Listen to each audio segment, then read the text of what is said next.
하나님 말씀은 에스더 6장 1절에서 11절 말씀입니다.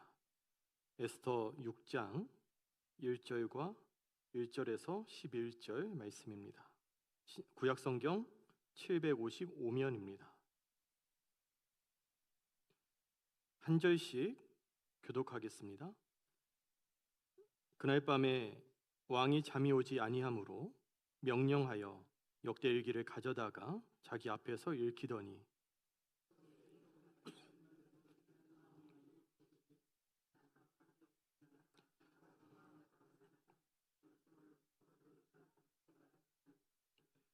왕이 이르되 이 일에 대하여 무슨 존귀와 관작을 모르드게에게 베풀었느냐 하니 측근 신하들이 대답하되 아무것도 베풀지 아니하였나이다 하니라. 왕이 이르되 누가 뜰에 있느냐 하매 마침 하만이 자기가 세운 나무에 모르드게 달기를 왕께 구하고자 하여 왕궁 바깥뜰에 이른지라. 측근 신하들이 아뢰되 하만이 뜰에 섰나이다 하니 왕이 이르되 들어오게 하라 하니 하만이 들어오거늘 왕이 묻되 왕이 존귀하게 하기를 원하는 사람에게 어떻게 하여야 하겠느냐. 하만이 심중에 이르되 왕이 존귀하게 하기를 원하는 자는 나 외에 누구리요 하고 왕께 아뢰되 왕께서 사람을 존귀하게 하시려면 왕께서 입으시는 왕복과 왕께서 타시는 말과 머리에 쓰시는 왕관을 가져다가 그 왕관과 말을 왕의 신하 중 가장 존귀한 자의 손에 맡겨서 왕이 존귀하게 하시기를 원하시는 사람에게 옷을 입히고 말을 태워서 성중 거리로 다니며 그 앞에서 반포하여 이르기를 왕이 존귀하게 하기를 원하시는 사람에게는 이같이 할 것이라 하게 하소서 하니라. 이에 왕이 하만에게 이르되 너는 내 말대로 속히 왕복과 말을 가져다가 대궐 문에 앉은 유다 사람 모르드게에게 행하되 물은 내가 말한 것에서 조금도 빠짐이 없이 하라. 함께 읽습니다. 하만이 왕복과 말을 가져다가 모르드게에게 옷을 입히고 말을 태워 성중 거리로 다니며 그 앞에서 반포하되 왕이 존귀하게 하시기를 원하시는 사람에게는 이같이 할 것이라 하니라. 아멘. 에스더서는 독특한 책입니다. 하나님이라는 호칭도 또 하나님의 이름도 단 한 번도 등장하지 않아요. 언약이나 성전, 예배, 율법 이런 단어도 사용되지 않습니다. 철저하게 하나님이 숨겨진 책이에요. 어떤 면에서는 우리네 일상을 닮은 것 같기도 합니다. 머리로는 하나님이 분명히 계신다. 하나님이 살아계신다. 그분이 나를 사랑하신다. 확실히 믿는다고 고백하지만 실제 우리 삶 속에서는 때로는 하나님이 정말 계신지 안 계신지 모르겠는 경우도 꽤 있잖아요. 우리 성도님들은 어떠신가요? 삶의 자리에서 하나님이 매 순간 보이시나요? 때로는 하나님의 손길도 하나님의 일하심도 보이지 않는 그런 때가 있어요. 기적까지는 바라지도 않지만 오늘 하나님께서 나와 함께 하시는 건 맞나? 의심이 들 때도 있죠. 그럴 때 읽으면 좋은 성경이 에스더입니다. 에스더서에서 하나님은 눈에 보이지 않아요.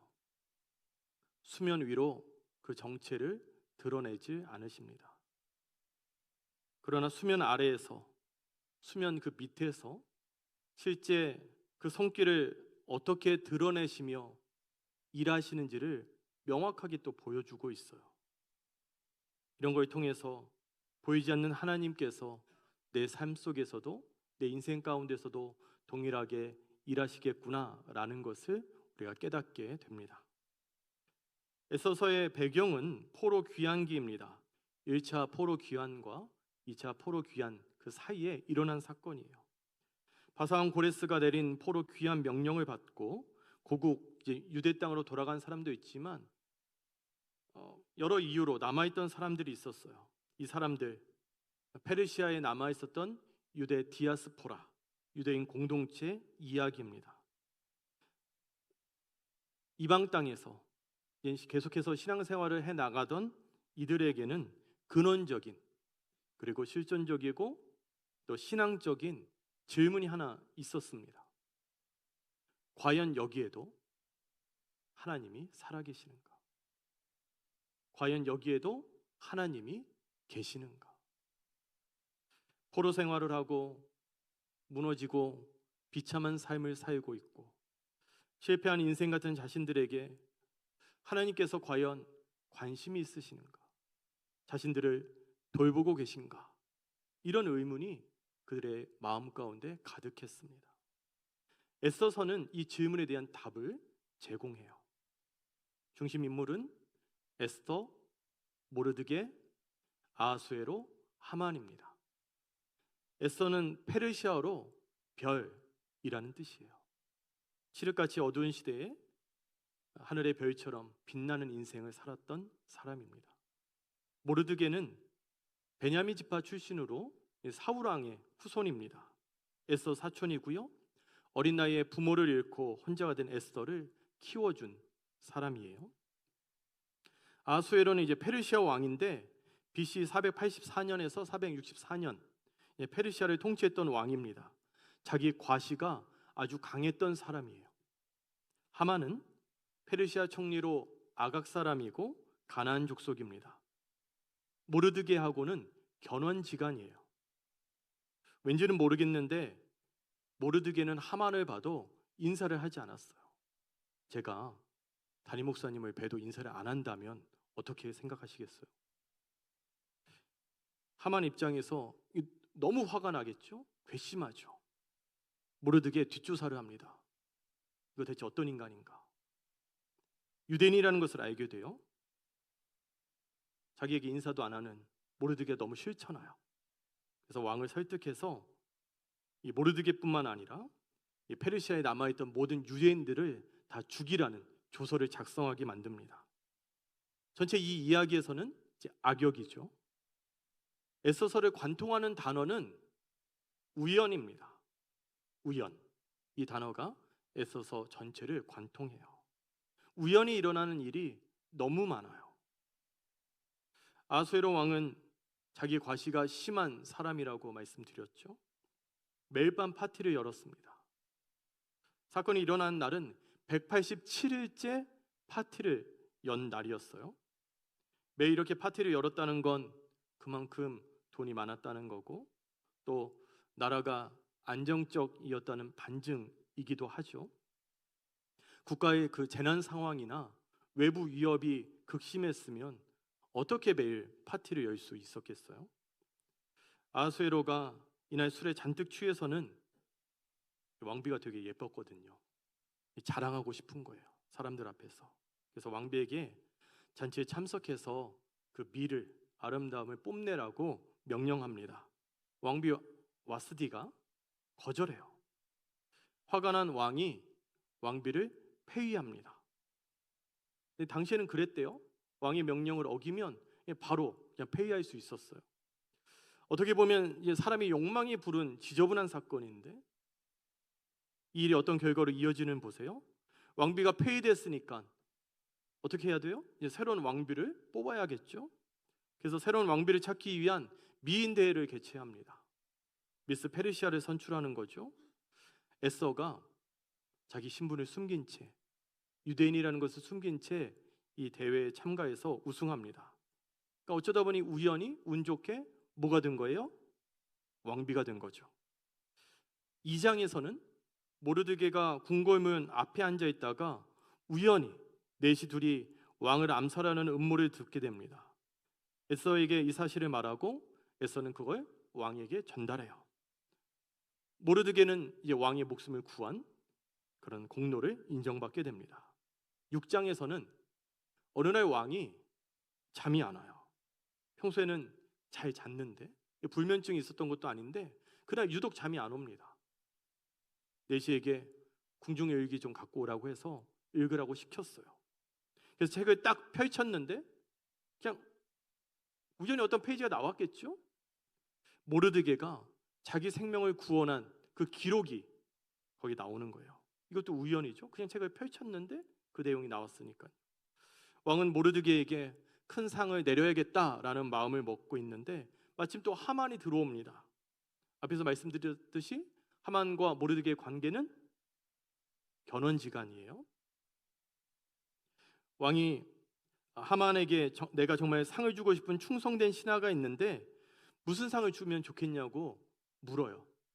하만이 또 자기가 받는 줄 알고 자기가 받고 싶은 그 내용을 쭉 이야기합니다. 왕이 입는 옷을 입히고 왕이 타는 말을 태워서 도성을 한 바퀴 돌게 해주십시오. 왕의 마음에 들면 이런 대접을 받는다고 백성에게 말하면 좋겠습니다. 왕이 좋다, 그렇게 하자. 근데 나중에 보니까 이게 누구에게 내리는 상이에요? 하만은 자기가 받을 줄 알고 자기가 받고 싶은 내용을 쫙 이야기했는데, 나열했는데 자기와 견원지간이었던 모르드게가 받게 되는 거죠. 하만의 기분이 또 상했겠죠. 모든 이스라엘 백성을 죽일 음모를 꾸몄다가, 근데 또 이게 또 상황이 어떻게 급작스럽게 막 전개되면서 역전이 돼요. 그래서 오히려 모르드게가 아닌 하만이 죽을 위기에 처하게 됩니다. 그래서 왕비 에스더에게 와서 엎드려서 빌어요.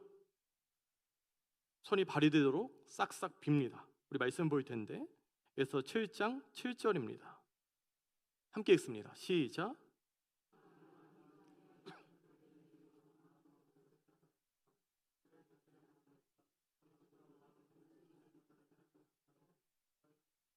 네, 에스더에게 자기 목숨을 좀 구해달라고 애걸합니다. 왕이 이 장면을 보는 거예요. 이 장면을 목격하는 거예요. 에스더 7장 8절입니다. 같이 읽습니다. 시작.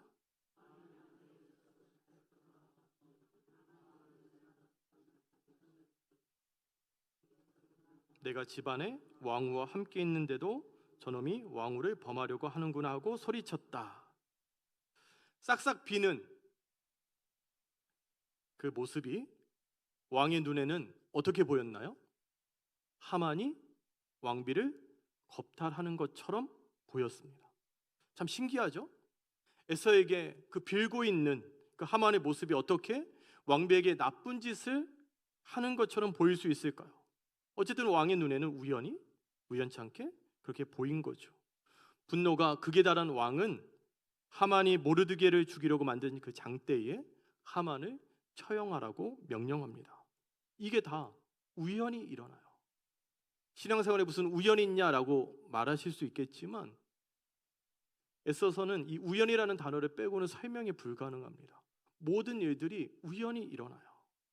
우연의 연속입니다. 그런데 이게 정말 우연일까요?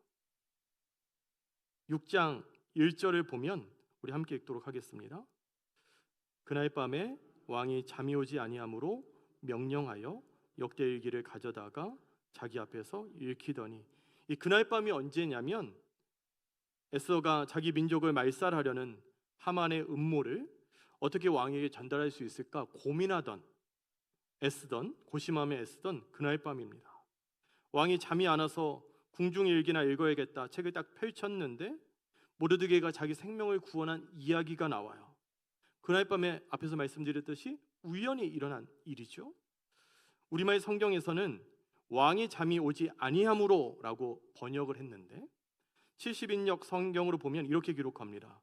그러나 주님께서 왕의 잠을 달아나게 하셨다. 어떤 주석가는 누군가 왕을 흔들어 깨웠다는 의미가 담겨 있다고 해석하기도 하는데 겉으로 보기에는 우연이었잖아요. 그날 그냥 우연히 잠이 안 왔단 말이에요. 근데 그 겉으로 드러난 현상 이면에 뭐가 있었던 거예요? 하나님이 개입하신 거죠. 하나님이 부재한 세상 속에서 하나님이 눈에 안 보이는 안 계신 것만 같은 세상 속에서 사방을 아무리 살펴봐도 하나님의 숨결도 하나님의 흔적도 좀처럼 느껴지지 않는 세상 속에서 이게 대다수 우리의 현실이잖아요.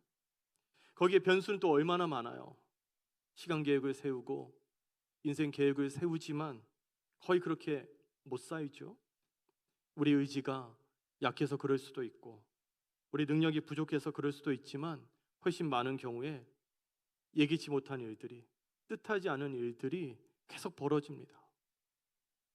내가 계산에 넣지 않았던, 내가 생각하지 못했던 일들이 너무 많이 일어나요. 아주 속 뒤집어지는 일들이 계속 생기죠. 때로는 취업에 실패하고, 때로는 다니던 직장을 그만둬야 하고, 때로는 갑자기 건강이 나빠지고, 때로는 결혼에 실패하고, 때로는 가정에 어려움이 생기고. 그때 우리가 하나님께 묻죠. 하나님 진짜 계신 건 맞습니까? 애써서는 말합니다. 보이지 않는다고 없는 게 아니다. 드러나지 않는다고 일하지 않는 게 아니다. 직장에서도 정말 일 잘하는 사람은 잘 드러나지 않는다고 하더라고요. 그 사람 하는 일이 잘 안 보일 수 있어요. 그런데 그 사람이 빠지고 나면, 그 사람이 부자일 때 보면 그 사람의 이제 존재감이 드러나죠. 우리 하나님께서 일 처리를 얼마나 잘하시겠어요. 이게 잘 안 보일 수도 있고, 우리 일상에서 일어나는 모든 일들이 우연처럼 보일 수도 있겠죠. 그런 실제로는 그렇게 우연처럼 보이는 일들 너머로 하나님의 보이지 않는 손이 보이지 않게, 그러나 정확하게 움직이고 있는 거죠. 우리 성도님들이 지금 이 자리에 계신 건 우연일까요? 하나님께서 우리에게 이 말씀을 듣게 하기 위해 이 자리로 초청하신 것은 아닐까요?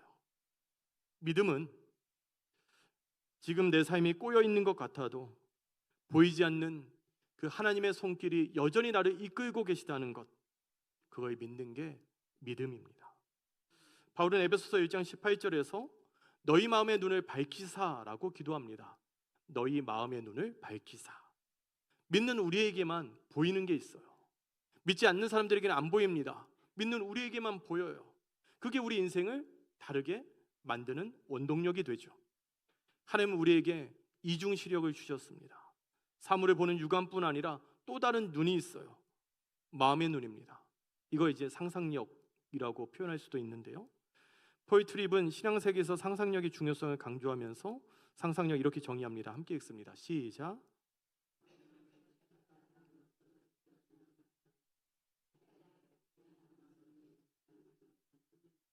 네, 국어사전적인 뜻과는 다릅니다. 상상력이 뭐라고요? 실제하되 보이지 않는 것을 인식하는 능력이에요. 저 여기에 착안해서 상상력 이렇게 정의하고 싶습니다. 함께 읽습니다. 시작.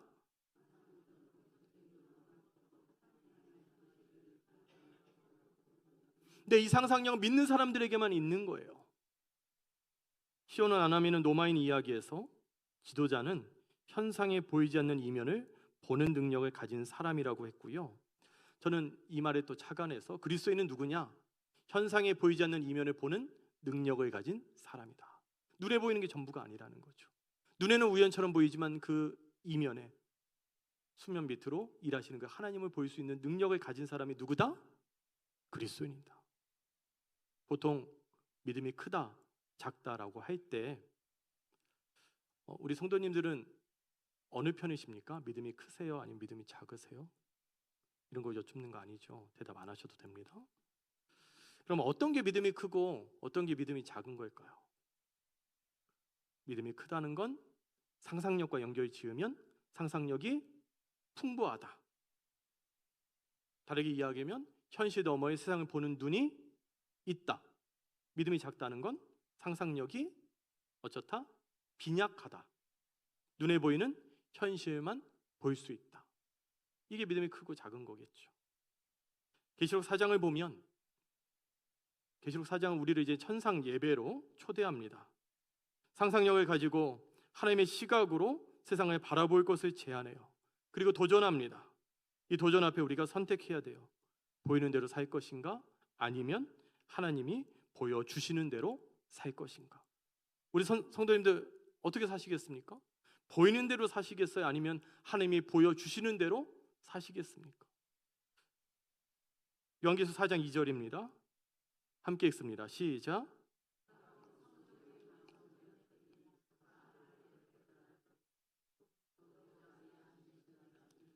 아멘.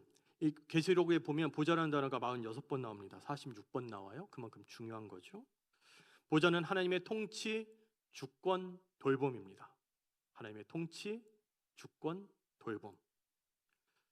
계시록 4장이 우리에게 무엇을 보여주냐면 이 세계가 힘 있는 사람에 의해서 마구잡이로 돌아가는 거, 움직이는 것처럼 보여도 그게 아니라 하나님의 뜻 안에서 계획적으로 움직인다는 걸 우리에게 보여주는 겁니다. 그게 이제 하늘에 있는 보좌가 상징하는 거죠. 이 세상은, 내 인생은 하나님의 손 안에 있습니다. 주님은 우리가 이걸 알기를 원하세요. 하나님의 시각으로 세상을 보기를 원하시는 거죠. 시력이 나쁘면 여러모로 불편하잖아요. 시력을 영어로 비전이라고 하는데 우리에게 정말 필요한 비전이 있다면 상상력입니다.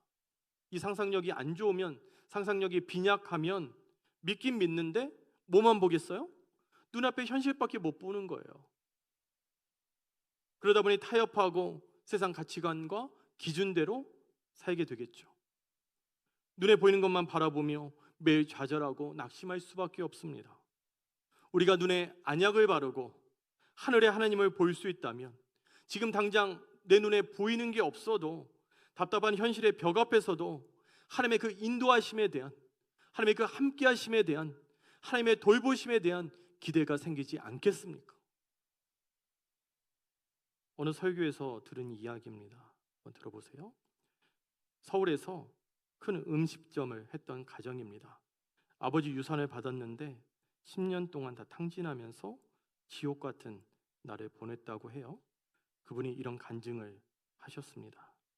우리가 그 돈을 가지고 지옥 같은 인생을 살았는데 지금은 모든 것을 다 잃어버리고 하나님께서 우리 가정에 기쁨을 허락해 주셨습니다. 그 기쁨은 하나님께서 우리를 쓰실 것이라는 기대가 생겼고, 그렇게 아내와 남편이 서로 돈을 갖고 험담하며 살았지만 이제는 서로를 아껴주고 서로를 위해 줄 수 있는 가정이 될 수 있다는 기대를 허락해 주셨습니다. 지금 당장 눈에 보이지 않아도 앞으로의 삶에 하나님의 손길을 향한 기대가 생겼다는 고백을 그분이 하셨어요. 우리가 보이지 않는 하나님을 볼 수 있다면 우리 삶에 얼마나 많은 변화가 생길까요? 우리 성도님들, 여러분의 삶에 얼마나 많은 기대감이 있으십니까? 하나님, 제가 믿음의 눈을 들어보니 제 눈앞에 보이는 분이 계십니다. 하나님께서 나와 일평생 함께 하실 것을 제가 믿습니다. 이 믿음이 우리에게 있다면 절망스러운 현실의 그 벽도 더 이상 장애물이 아니라 내 인생이 도약할 수 있는 디딤돌처럼 보이지 않겠습니까? 우리 성도님들에게 도전합니다. 시력을 회복하셔야 돼요. 안과 가라는 이야기가 아니라 상상력을 키우셔야 합니다. 그래야 보이지 않는 하나님의 손길을 보고 느끼고 경험하며 살 수 있겠죠. 말씀 정리합니다. 독일 신학자 디트리 보네퍼가 감옥에서 쓴 편지 한 대목입니다. 함께 읽습니다. 시작.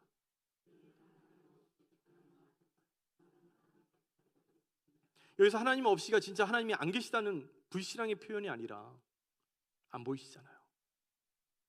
하나님이 보이지 않는 시대에, 하나님이 안 계신 것 같은 현실 속에 하나님 앞에서 하나님과 함께 살아가는 삶, 우리 눈엔 우연처럼 보이지만 그 우연 너머에 보이지 않는 하나님의 손길이 나를 여전히 이끌고 있다는 걸 확신하며 사는 인생, 너무 멋지지 않습니까? 그게 진짜 믿음이겠죠. 우리 성도님들이 우리 가정과 인생을 이끌어 가시는 보이지 않는 하나님의 그 손길을 날마다 경험하시면 좋겠습니다. 하나님이 보이지 않을 때에도 하나님과 함께 살아가는 하나님의 돌보심과 사랑을 확신하며 참된 믿음의 삶을 살아가는 우리 모두 되길 간절히 소망합니다. 함께 찬양하고 기도하는 시간 갖겠습니다.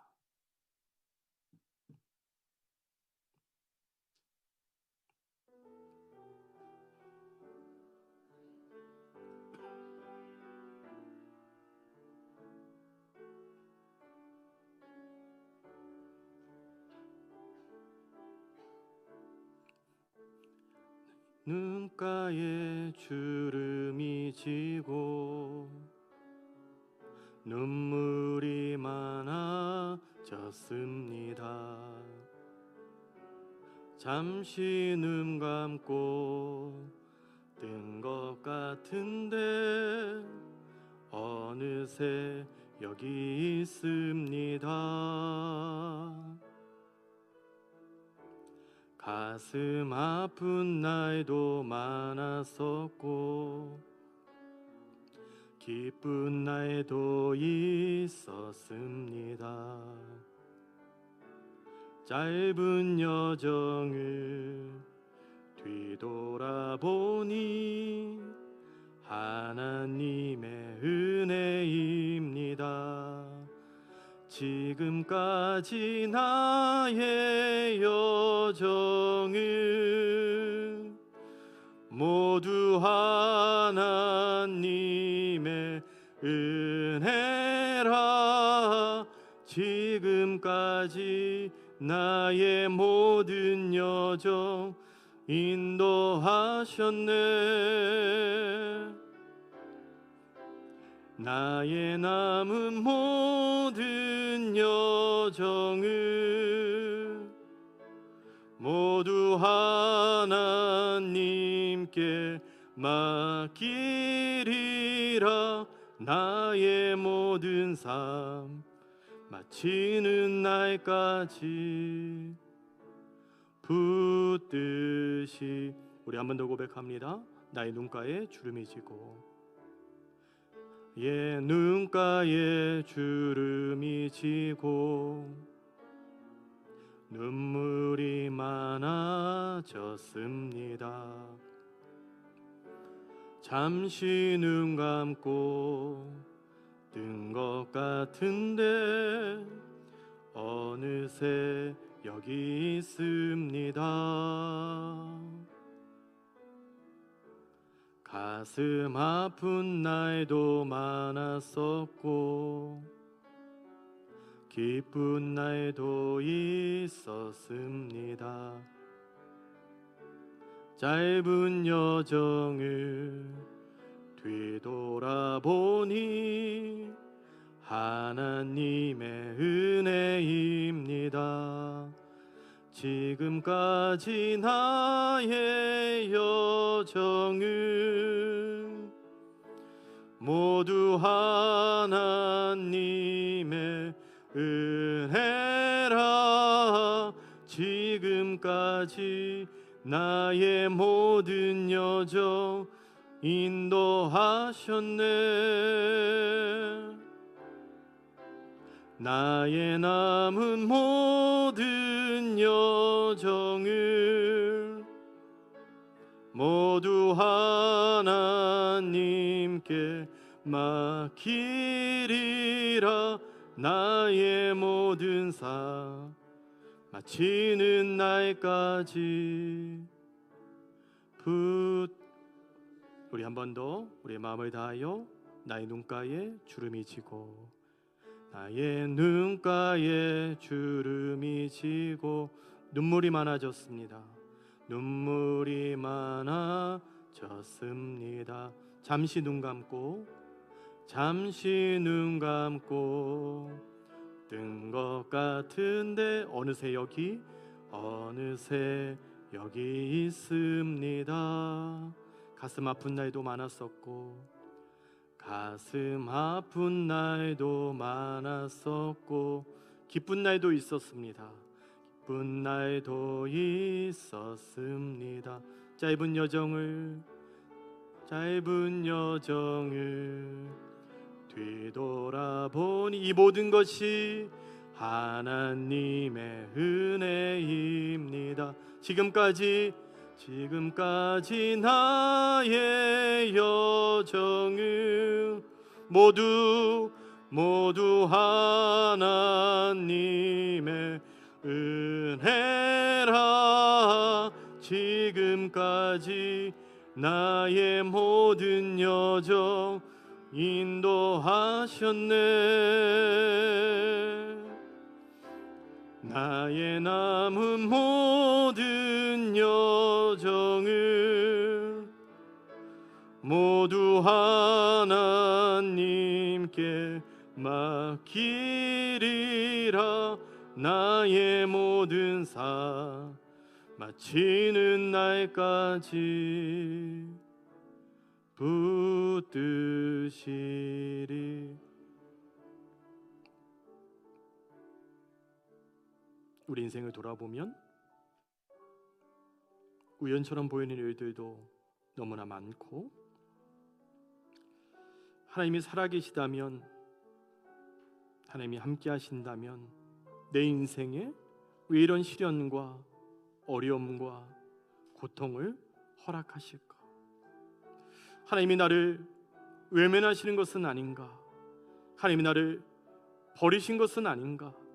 하나님이 나와 함께하지 않는 것은 아닌가? 아니, 그 하나님은 과연 살아계신 것이 맞나? 의심하고 의문이 들 때도 있습니다. 그러나 에서서를 통해 오늘 우리에게 주께서 말씀해 주시는 건 우리 인생의 우연처럼 보이고 하나님이 부재한 것만 같은 그 순간에도 하나님이 우리와 함께 하시고 우리를 붙들고 계시고 우리를 돌보고 계시다는 것입니다. 하나님이 보이지 않는 이 시대 가운데 수면 아래에서 지금도 우리를 위해 일하고 계시는, 보이지 않는 그 손길 가운데 그러나 분명하게 우리를 위해 일하고 함께하고 계시는 그 하나님을 볼 수 있는 믿음의 눈이 열어지게 하여 주시옵소서. 하나님, 우리의 상상력이 풍성해져서 그 하나님을 바라보며 그 하나님께 소망을 두고 살게 하여 주시옵소서. 우리 함께 기도하겠습니다. 하나님, 우리 믿음의 눈을 떠 오늘 하나님을 볼 수 있는 은혜를 허락하여 주시옵소서. 하나님이 보이지 않는 그때에도 우리 인생의 일들이 우연처럼 일어나는 그때에도 하나님 우리와 함께 하시며 지금도 쉬지 않고 우리를 위해서 일하고 계시는 그 하나님을 볼 수 있는 그런 믿음의 그 눈이 우리에게 있기를 원합니다. 하나님, 우리의 상상력이 풍성해져서 보이지 않지만 분명하게 지금도 우리를 위해서 일하고 계시는 그 하나님을 볼 수 있도록 아버지 하나님, 우리의 상상력이 풍성해져서 그 하나님을 바라보며 그렇게 소망을 두고 살아갈 수 있도록 우리 가정과 우리 인생을 이끌어 가시는 그 보이지 않는 그 하나님의 그 손길을 날마다 경험하며 살아가는, 누리며 살아가는 우리 모두 될 수 있도록 하나님, 그 하나님 앞에 우리의 모든 것을 맡겨드리며 살아가는 우리들 될 수 있도록 하나님 함께하여 주시옵소서.